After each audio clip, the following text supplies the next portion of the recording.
Muy buenas tardes. De nuevo con ustedes en un programa más de alto voltaje de 89.1 Radio, cadena radial costarricense. Este programa también lo pueden seguir en nuestro canal de YouTube, Alto Voltaje, y les agradeceríamos además que si les gusta, por favor denle un like o suscríbanse, que de esa manera podemos llegar a más personas. Les habla Mimi Prado en la compañía de nuestro analista Fausto Amador Arrieta. Nuestro programa de hoy es sobre el declive de Occidente y la orfandad geopolítica de Europa. En programas anteriores señalamos la profunda crisis interna de Estados Unidos que podría poner en riesgo la propuesta de Trump de acabar con las guerras en Ucrania y en Gaza. Una de ellas perdida militarmente, la de Ucrania, y la otra, la de Gaza, que ha propinado una enorme derrota moral a Occidente. Enfrenta obstáculos internos para esto, el poderoso lobby judío y el respaldo de los neocons en contra de sus políticas, la rusofobia enorme que hay en Estados Unidos, y prueba de todo esto son los 80 votos conseguidos en el Congreso por Lindsey Graham para aumentar las sanciones contra Rusia en medio de las negociaciones de Trump. ¿Por qué toco este tema? Porque es importante para todo lo que vamos a ver. Las debilidades o las dificultades del accionar para Donald Trump. Trump enfrenta también a los neocons del Estado profundo global. Esta definición llena de sentido, hecha por el pensador Alexander Dugin. Y en Europa, este estado profundo es manejado por las enormes cuatro corporaciones financieras: BlackRock, JP Morgan, los Rothschild y la Fundación Soros. Estas movilizan para su actuar en contra de la paz a cuatro presidentes que fueron parte de sus organizaciones, que fueron su staff y a quienes apoyaron para que fueran electos, a saber, Stanner en Inglaterra, Merz en Alemania, Macron en Francia y Ursula von der Leyen en la Unión Europea. Choca así la visión de Trump con la de estos líderes europeos. Pero Europa está en riesgo económico y enfrenta además la enorme angustia, la enorme orfandad en que la deja los Estados Unidos al decir que ya no más va a ser su garante de seguridad. Europa ve en los acuerdos de paz con Ucrania un riesgo para su propia seguridad y una impunidad inaceptable para ellos de Rusia. Alemania ve a su vez una oportunidad de reconstruir su industria automotriz en crisis, convirtiéndola en una industria militar. Pero con ello nace en Francia y en el resto de Europa el viejo temor al poderío militar alemán. Una especie de histeria colectiva recorre el viejo continente, alimentada por una rusofobia de la época de los zares, de la época de los bolcheviques, incluso posiblemente desde la época de Atila, de una Rusia, sobre una Rusia que ya no es más la Rusia zarista o bolchevique, pero que igualmente alimenta el miedo y la incertidumbre europea. Europa depende de la energía rusa, de seguridad en Estados Unidos y en comercio depende de China. Una Europa que se ha quedado atrás en inteligencia artificial fuera de las grandes plataformas digitales, pero que además es un enorme mercado de consumo y que Trump apunta a desregular en beneficio de grandes empresas tecnológicas de los Estados Unidos. Hábilmente no negocia aranceles con la Unión Europea, sino con cada país por separado, y pone así en riesgo la unidad del mercado común y de los 27 países. Hace algunos pocos años, Angela Merkel había sentenciado que Estados Unidos ya no podía ser visto más como un aliado confiable. Hoy Europa entera constata esto y siente con dolor su orfandad en el mundo. Pero a lo anterior hay que sumar nada menos que la pérdida de credibilidad de la Unión Europea como región de paz, de democracia, libertad y derechos humanos. Europa deja morir en sus mar a los inmigrantes, apoya militarmente el genocidio en Gaza, ha protegido a los neonazis de Ucrania, ha obligado a desconocer elecciones legítimas en Rumanía y apoyado el fraude evidente en la segunda ronda electoral. Ha perseguido a periodistas, expulsado a ciudadanos europeos y encarcelado y reprimido libertad de expresión. Frente a todo esto, Europa busca su independencia estratégica y su seguridad y se plantea como única respuesta el rearme. Y muy tímidamente, apenas muy tímidamente empieza a buscar alianzas diplomáticas con América Latina y con China, cuando su única realidad la obligaría a una relación fuerte con Rusia. Y nunca más volverá a Europa, posiblemente nunca más volverá a Europa a ser la Europa del 2008. Y no vislumbramos en esta nueva Europa que solo nos deja cómo va a ser el futuro, porque solo nos deja oír tambores de guerra. Alemania pareciera declarar la guerra a Rusia, aunque sea solo un juego político, al enviar misiles patrios a Ucrania. Pero Alemania no es los otros países europeos, no es Inglaterra, no es Francia, no es Estados Unidos para los alemanes. En el imaginario alemán, en el imaginario ruso, Alemania es la causante de 27 millones de muertos de sus compatriotas. Y Rusia pareciera que está perdiendo la paciencia. Se pronunció Lavrov, su canciller, diciendo que Alemania está actuando como si lo hiciera dos veces en el siglo pasado y provocando dos guerras mundiales. Y Medvedev, el presidente de seguridad, dice que no va a pasar nada con lo que está haciendo Alemania, solo va a desatar la Tercera Guerra Mundial. Algunos, como el Papa León, cree que estamos en ella, en una guerra mundial fragmentada que creará múltiples focos de guerra. Y Dios no quiera que esta guerra llegue hasta China. Buenas tardes, Fausto. Buenas tardes, Mimi. Supongo que querías decir el envío de los misiles Taurus, que son los Taurus, alemanes. perdón. Exacto, de los misiles Taurus. Bueno, un azimut central de nuestras reflexiones ha sido la consideración de que estamos viviendo un periodo histórico crítico, determinado por la transición de un cambio geopolítico de una época a otra, caracterizado por la crisis de hegemonía unipolar de Estados Unidos, cuyo declive relativo de fuerzas y de dominio apunta al surgimiento de otro diseño de la gobernanza mundial que está en proceso de definirse y que nosotros se nos antoja que sería algo multipolar para decir algo, pero en realidad de las crisis lo que sale, el dibujo no siempre es claro. Pero esa posible configuración del mundo aún no llega. Lo que sí estamos es en medio de una multiplicidad de crisis multifacética en todos los países decisivos del dominio de la gobernanza mundial.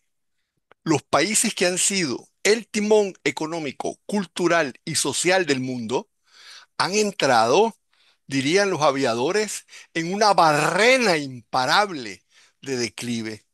Y para agudizar aún más sus problemas, estos países que hasta ahora se han comportado como aliados, vos lo acabas de describir, se encuentran de repente en medio de rivalidades comerciales y políticas nacionalistas. La semana pasada nos preguntábamos si la presidencia de Trump aceleraría, reversaría o por lo menos detendría un poco el declive de Estados Unidos.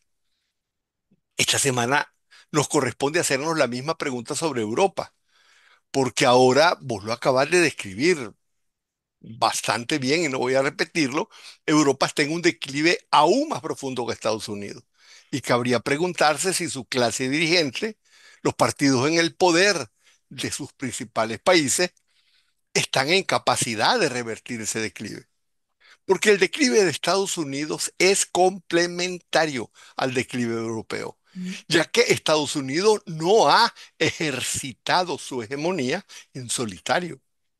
Aunque ha sido la potencia dominante, su liderazgo lo ha practicado por medio del señorío relativo que ha tenido sobre los países que conforman ese concepto geopolítico que llamamos Occidente.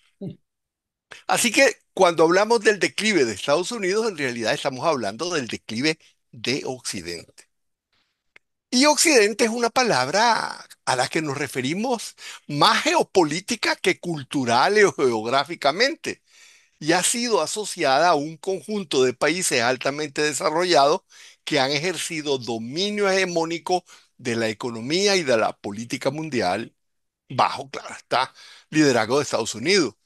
Su punto focal de toma de decisiones y de intercambio de ideas sobre la gobernanza del mundo ha sido el llamado Grupo de Países G7, formado por Alemania, Canadá, Estados Unidos, Francia, Italia, Japón y el Reino Unido.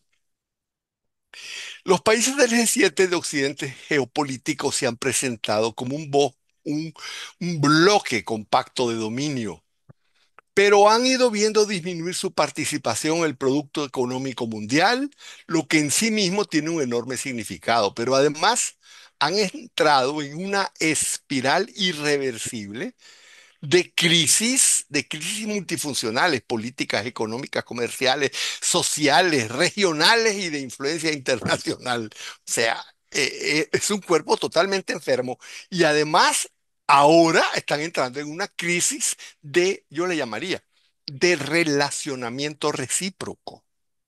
Bueno, todo eso acentúa y retroalimenta los procesos de transición del dominio hegemónico de Estados Unidos. Bajo su imperio han estado los grandes organismos multilaterales como el Banco Mundial, el Fondo Monetario, y ahí se han marcado las orientaciones internacionales. Pero en fin, están además ligados con vínculos militares, etcétera. Pero otros países que normalmente han sido asignados a conceptos peyorativos como países subdesarrollados o dependientes, han visto recientemente crecer poderosamente su fuerza económica, han consolidado una enorme estabilidad social y política, y lo que es más importante, entre todos ellos han iniciado procesos de integración y cooperación económica, política, de infraestructura social, etcétera, que ha sido como un espejo contradictorio de estabilidad y de progreso frente a la crisis de rumbo del occidente geopolítico. Y de ahí la conformación de otro bloque de países que plantean un cambio en la gobernanza mundial y aparecen cada vez más identificados con el concepto de sur global. Y bueno, son la otra cara de la moneda de este proceso de transición que vivimos ahora. Este mes tendrá lugar la cumbre de los países BRICS en En Brasil. Brasil. Será una expresión viva de la creciente fortaleza y protagonismo de ese que en su momento también se llamó Tercer Mundo. Por eso, en las vísperas mismas de ese encuentro, es más que apropiado que reflexionemos en el aspecto europeo de lo que ya se puede considerar la crisis de Occidente y que presenta y constituye un enorme contraste con el dinamismo creciente del sur global. Si hacemos un breve repaso de las condiciones políticas y sociales y económicas de los países que han acompañado a Estados Unidos en el ejercicio de su economía, Nos encontramos con que la Unión Europea entró en una crisis de dirección política de la que no ha podido salir. Fue la primero la crisis del euro, después eso llevó a la crisis de la deuda pública, eso llevó a la casi quiebra de Portugal, Irlanda, Grecia y España. Desde comienzos de siglo un imparable asedio migratorio desde Oriente Medio y África. Asedio migratorio también producido por guerras en las que también ella se ha incriminado. Neocoloniales y guerras en que apoyaron a Estados Unidos, las dos cosas. Y luego, desde 2016, comenzó un enfrentamiento con Estados Unidos por el financiamiento de la OTAN y durante la administración Biden vio incentivos desleales que hacía Estados Unidos para arrebatarle inversiones que salieran de Europa y que se fueran a Estados Unidos. A todos esos acontecimientos se sumó la tragedia desastrosa de haber seguido el liderazgo de Estados Unidos en su aventura de rodear y debilitar a Rusia con la extensión de la OTAN hasta Ucrania, lo que terminó en una guerra en suelo europeo. Y no la voy a profundizar, pues ya la mencionaste y nosotros hemos hablado a saciedad en otras reflexiones. Pero sí que recordar que la subestimación de las capacidades económicas y bélicas rusas condujeron a Europa a inundar a Rusia de sanciones económicas que consistían en cortar el comercio, que era el que mayor contribuía a la competitividad de la producción europea. Eso ha tenido, Lo definimos como un disparo al pie de Europa, con sí, en algún momento a la cabeza. a la Eso ha, ten- cabeza, sí. eso ha tenido el triple efecto, primero de producir la recesión económica, sobre todo en Alemania, después de provocar insatisfacción social en sus poblaciones y por último precipitar en pocos años una formidable crisis de representatividad política como no se ha conocido nunca en Europa. Yo decía desde finales de la Segunda Guerra Mundial, nunca ha habido una crisis de representatividad política así, ni siquiera antes de la Segunda Guerra Mundial, provocando desconfianza de las poblaciones en sus partidos tradicionales y creando un vacío político que arriesga a ser llenado por corrientes nacionalistas extremas. Recordemos que cuando triunfó Hitler en Alemania no había crisis de representatividad política, había representatividad política opuesta entre la izquierda, que estaba dividida entre los socialistas y los comunistas, y la derecha de nazi. Pero en Inglaterra, por primera vez desde la Segunda Guerra Mundial, aparece la posibilidad de que acceda al poder un partido nuevo, de extrema derecha, dirigido por Nigel Farage, el mismo que condujo al Brexit. Y lo mismo está pasando en Francia, donde el presidente Macron está en el punto más bajo de respaldo social. Y bueno, el partido de derecha de Marine Le Pen se proyecta a ganar las elecciones. También un caso único de la Segunda Guerra Mundial. Alemania impensablemente ha visto el alejamiento de las bases electorales de todos los partidos tradicionales y el surgimiento de nuevas corrientes antisistemas con el partido Alternativa para Alemania, que en estos momentos, si fueran las elecciones, sería el partido más popular de Alemania. En Polonia, te lo decía antes, acaba de ganar las elecciones Karol Nawrocki, que es ultranacionalista, está contra la Unión Europea, es el mayor estudioso de la masacre que hicieron los ucranianos nazis en Polonia. Por lo tanto, es anti-alemán y ligeramente prorruso. Y claramente no es pro-ucraniano. O sea, realmente es una victoria anti-europea. En resumen, Europa está sumida en crisis políticas, económicas, sociales, culturales, regionales, en todo parecida a la... Éticas, hasta éticas, Fausto. O sea, Claro, claro. Incluso de ánimo, en todo parecido a lo que hemos estudiado en Estados Unidos. Y esas crisis se agravan con la grieta agresiva, brutal, que se ha ido formando entre Estados Unidos y Europa, yo diría, desde hace 10 años con la primera administración de Trump, continuada con el gobierno de Biden, que ya dijimos, compitió deslealmente inversiones que quería que salieran de Europa y se fueron a Estados Unidos. Y ahora, pues, con Trump llueven sobre sus países una andanada tras otra de tarifas a sus exportaciones. Y si Y res- Biden invirtiendo y sacando dinero de manera corrupta de Ucrania y formando con neonazis norteamericanos el ejército neonazi ucraniano, ¿verdad? O sea que son palabras mayores. Correcto, eso es parte de los acontecimientos, aunque en sí mismo no incidieron en la crisis de Europa. Si resumimos esta situación, podemos decir que la multicrisis de Estados Unidos, a esta multicrisis se le suma la multicrisis de Europa. Y a eso se añade el enfrentamiento entre los dos, que agrava la crisis de los dos. Y todo en medio de una guerra de Ucrania que está ganando Rusia prácticamente sin remedio. Vamos a ver si la próxima vez tal vez nos referimos a la situación Militar. gravísima que está ocurriendo en Rusia, en Hacemos Ucrania. aquí una pausa, Fausto. No, todavía no. Yo quisiera que diéramos un paso atrás en el proceso histórico que llevó a la alianza entre Estados Unidos y Europa, porque el concepto geopolítico de Occidente es un fenómeno bastante nuevo. Y ahora es muy fácil olvidar que hasta finales de la Segunda Guerra Mundial las naciones del mundo imperialista desarrollado no habían tenido la más mínima voluntad, ni siquiera la más remota idea de formar un bloque solidario de países y mucho menos ponerse bajo el liderazgo de uno de ellos. Y aquí si querés podemos hacer un corte. Muy bien. Regresamos con ustedes en unos minutos.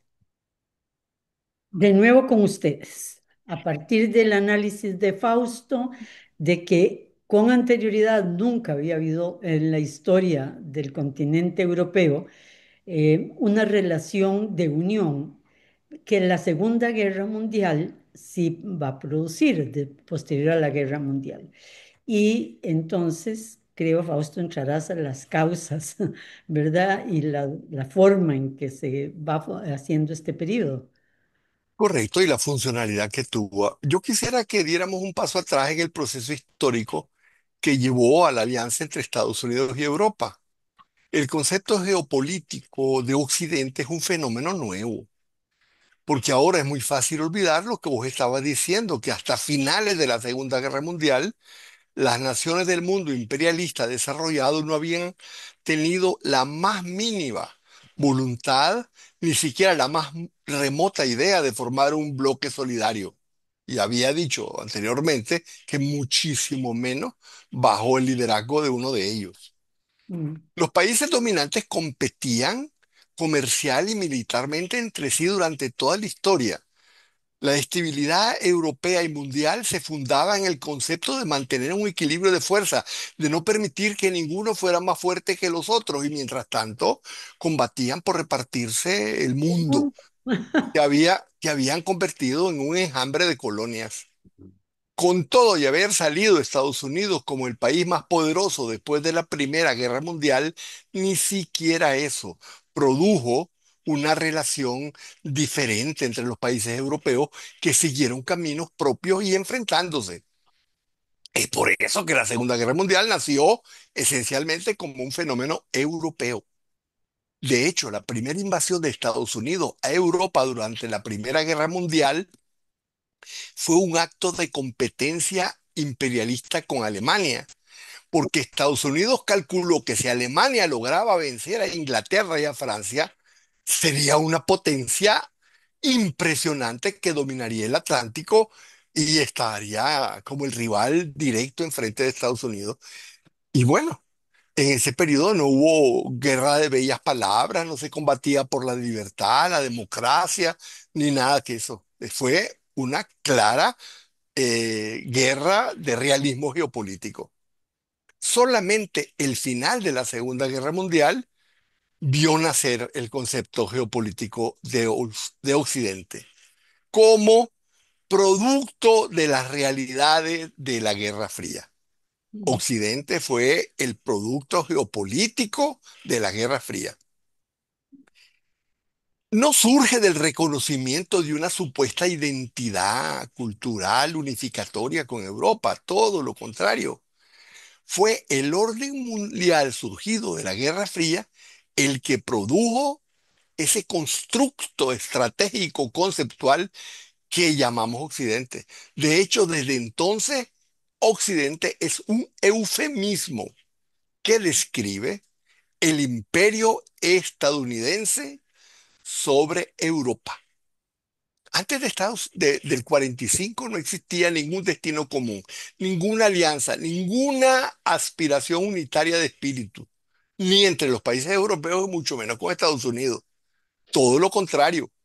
Las dos orillas del Atlántico se habían enfrentado comercialmente desde 1850 y también se habían hecho la guerra.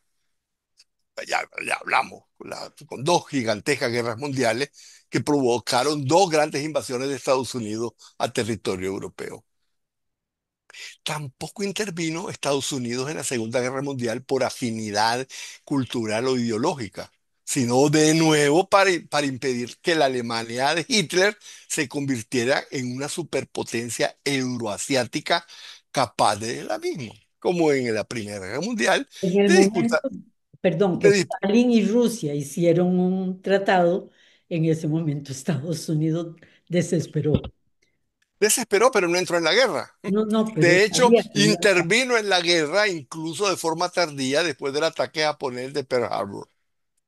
Poco se pudo haber imaginado Estados Unidos entonces que esa guerra habría visto surgir el formidable poderío militar de la Unión Soviética, que solo tenía absolutamente bajo su control político y militar a la mitad oriental de los países europeos a la izquierda del Rin. Y además se presentaba no solo con el peso militar, sino con una ideología política, económica y social alternativa que además estaba inscrita en el suelo de los demás países europeos, en forma del enorme poderío de los más grandes partidos políticos de Europa, porque el Partido Comunista Italiano y el Partido Comunista Francés fueron siempre, hasta finales de la Guerra Fría, los partidos más grandes de Europa. Y bueno, estaban basados en gigantescos sindicatos obreros, con una lógica productiva y social atractiva, lo- lógica social que venía desde la misma historia de Europa. Las posibilidades, entonces, el peligro de victorias electorales de los partidos comunistas de Francia y de Italia, sobre todo, hicieron que Estados Unidos reforzaran a los partidos de centro y de derecha, y de hecho, cada una de las elecciones era una coalición enorme de partidos frente al Partido Comunista. Y bueno, y el peligro de que de repente se produjera el accidente de una victoria electoral hizo que algo que, en fin, es poco conocido, pero que voy a mencionar, tanto en Francia como en Italia y en Grecia, la CIA organizó enormes contingentes clandestinos preparados para dar golpes de Estado en caso de victorias electorales de los partidos comunistas. Para quien quiera ahondar en este tema, eso se llamó Operación Gladio y puede consultarse en internet bajo ese nombre. Operación Gladio, ahí saldrá. Y fue por esas dos grandes razones, la fuerza militar de la Unión Soviética y la competencia político-ideológica de los partidos comunistas, que hicieron que después de la Segunda Guerra Mundial Estados Unidos permaneciera en Europa, no se regresara como lo hizo después de la Primera Guerra Mundial con 700 bases militares. Crearon una alianza militar, que fue la OTAN, iniciaron gigantescas inversiones políticos-sociales para que los partidos políticos afines a Estados Unidos conservaran el poder en los países europeos. Y además ayudaron al renacimiento de Alemania, porque tenían enfrente una Alemania, el otro mitad de la Alemania comunista, y no podían darse el lujo de que la degradación social en Alemania Occidental produjera eso, el surgimiento de un partido comunista amenazante. Esas razones, la competencia político-militar con la Unión Soviética y la competencia político-social con los partidos comunistas más grandes, sobre todo en Italia y en Francia, tenían como objetivo impedir que una victoria militar o electoral aumentara el espacio de influencia de la Unión Soviética. Y cuando se produce la Revolución China, se agrava el peligro de la conformación de un gran bloque euroasiático. Bueno, el bloque llamado Occidente se desarrolla bajo ese diseño funcional. La oposición de la Guerra Fría va a definir el desarrollo de grandes hitos y conquistas sociales definidos, consentidos y financiados para lograr el bienestar humano en competencia con el bienestar humano brindado por los países comunistas. Si los países comunistas daban salud gratuita, no podían no dar salud gratuita. Si los países comunistas daban universidad gratuita, no podían dejar de dar universidad gratuita. Si los países comunistas creaban consejos obreros en sus fábricas, no podían, etcétera, etcétera, Y ahí etcétera. está una de las razones, con la caída de la URSS, del hundimiento también de los estados bienestar. Ya no Ay, son necesarios. ahí vamos a llegar. Bueno, así fue pues que de la Guerra Fría nació el concepto geopolítico de un Occidente liderado por Estados Unidos en oposición a la influencia del comunismo y la Unión Soviética. Y esa extensión, esa oposición, eh, se produjo en todo el mundo. Washington creó por la fuerza regímenes militares afines, a veces con masacres enormes de millones de personas como en Indonesia, una represión brutal en Grecia. Se puede ver, hay películas, la película Z, se pueden ver las películas que hay sobre eso. Lo hizo en Irán, con, con el surgimiento del Shah de Irán, etcétera. En ocasiones fueron movimientos tremendos como la guerra de Vietnam. La base, sin embargo, de la Guerra Fría no estaba en esas acciones periféricas de Estados Unidos con lo que alimentaba su eh, complejo militar industrial. El centro estaba en Europa, justo frente a la Unión Soviética. Y Estados Unidos lo diseñó para que Moscú no dominara el viejo continente, para contener a los soviéticos, para cortar de raíz cualquier posibilidad de una construcción geopolítica euroasiática. Bueno, si lo vemos bien, el concepto de Occidente geopolítico es el concepto del dominio de Europa por Estados Unidos. Occidente geopolítico ha sido siempre, en el fondo, un concepto contra la autonomía de Europa. Pero ese vínculo funcional con Europa para contener el comunismo no ejercía ninguna influencia cultural, social o política en Estados Unidos.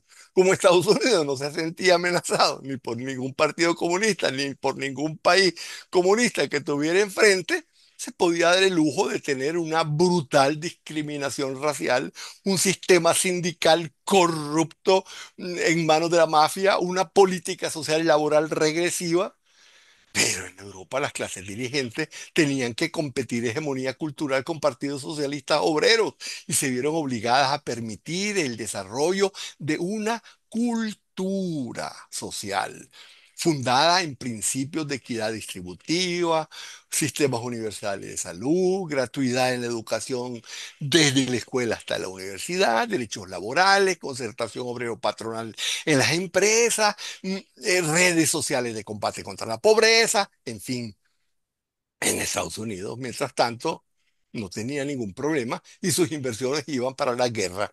Y ni siquiera llegó a afianzarse el concepto básico de salario mínimo.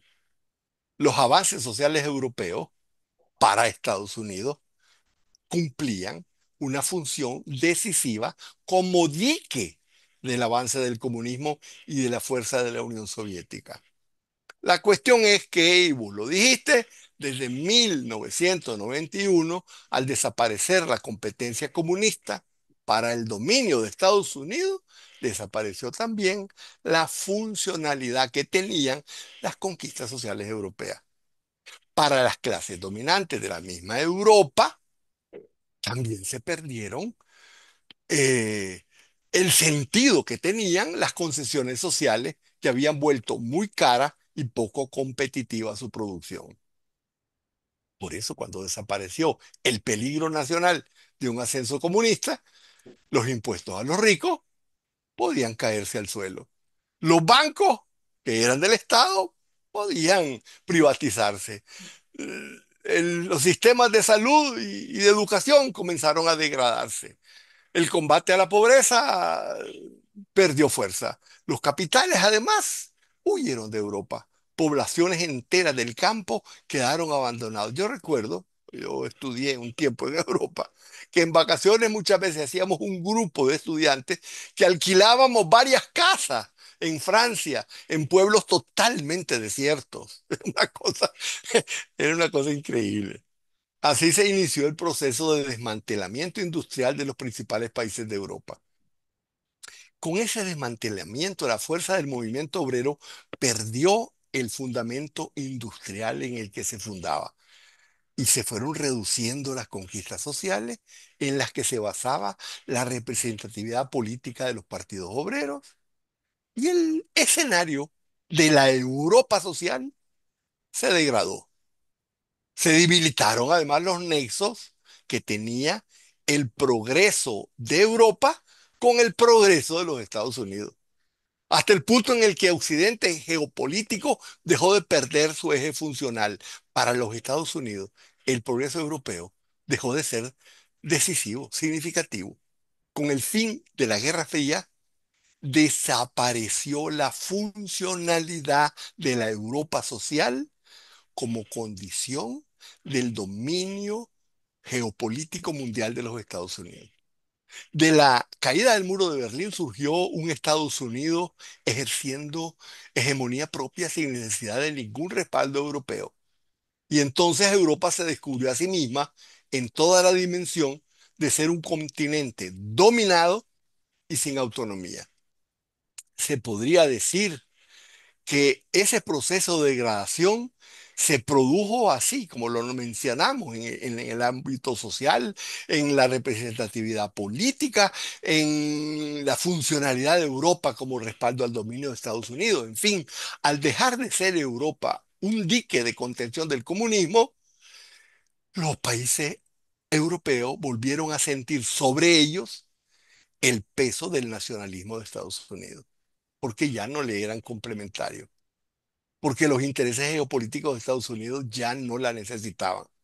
Y entonces el G7 se convirtió en un club de países realmente con intereses divergentes. En un reciente artículo aparecido en el New York Times, David Brooks escribe que en las últimas semanas los europeos han pasado de la conmoción al desconcierto, de la sorpresa a la repulsión. Dice que este periodo ha sido para ellos lo que la caída de las Torres Gemelas fue en Estados Unidos. Hay incluso una sensación de pérdida de dignidad. El hegemón sería Estados Unidos, pero Francia era la luz del mundo, ¿verdad? Y ahora no se le respeta como tal, no existe ninguno de los países europeos, no se les Bueno, invita a la mesa. yo en realidad es una luz para muchos.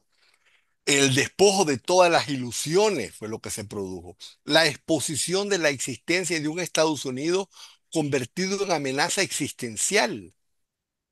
Y los europeos realizaron entonces que Estados Unidos, la nación que creían su amiga, era en realidad una simple y vulgar superpotencia. Ningún encuestador europeo podrá restituir jamás el significado emocional del momento en que Estados Unidos lanzó su arsenal tarifario contra Europa, sin miramiento, con el mismo desdén con el que se trata a cualquier rival, sin la más mínima condescendencia, jamás como país amigo. Se está viviendo un planteamiento que está en la frontera de lo esquizofrénico. Trump aparece como el delirio de un loco. Y entonces la consecuencia inevitable, y a esto es a lo que va esta reflexión, es que los europeos occidentales se descubrieron huérfanos políticos. Yo busqué una encuesta reciente del Consejo Europeo de Relaciones Exteriores de la Unión Europea, para que no tenga duda, para que no sea un invento extremista. Solo el 22% de los europeos considera que Estados Unidos es un aliado. Eso significa, y es enorme, que 4 de cada 5 europeos no consideran a Estados Unidos un aliado. Y la cosa es peor. El 60% de los europeos ni siquiera considera a Estados Unidos un socio necesario. Para colmo de los cambios de mentalidad, el 12% de la población europea, el 12% de la población europea considera que Estados Unidos es el potencial enemigo más importante de Europa. El círculo lo cierra un 16% de europeos que dicen que tienen una inseguridad que jamás ha tenido su familia o que están indecisos sobre el futuro de sus países, una sensación que es la misma que comparte la población de los Estados Unidos. Eso corresponde con la brutal caída económica de Europa. Y aquí voy a mostrar una cifra brutal. Europa tiene el doble de población que Estados Unidos. Y entonces no es extraño, no es de extrañar que a comienzos de siglo la producción europea fuera 1 billón con B de dólares mayor que la de Estados Unidos. 1 billón de dólares mayor. Actualmente el PIB europeo sumado es 7 billones de dólares menos que el de Estados Unidos. A la En flaca. 20 años. Una caída atroz. Y si en su conjunto el occidente va en declive, su componente europeo va en picada. Pero más allá de las cifras están los sentimientos, las tendencias movidas por pasiones, el- la sensación del subconsciente colectivo europeo de la necesidad de tener una expresión política que corresponda con su despertar, lo que vos le llamabas, con su dignidad europea. Las cancillerías europeas, conmocionadas por el regreso de la guerra a suelo europeo, conjuran una victoria imposible. Pero es un truco. Yo he leído varios autores que dicen que en el fondo existe un gran plan europeo que no comprenden. Pero bueno, para alimentar el propio complejo militar e industrial de Estados Unidos, Trump exige que Europa invierta en militarizarse.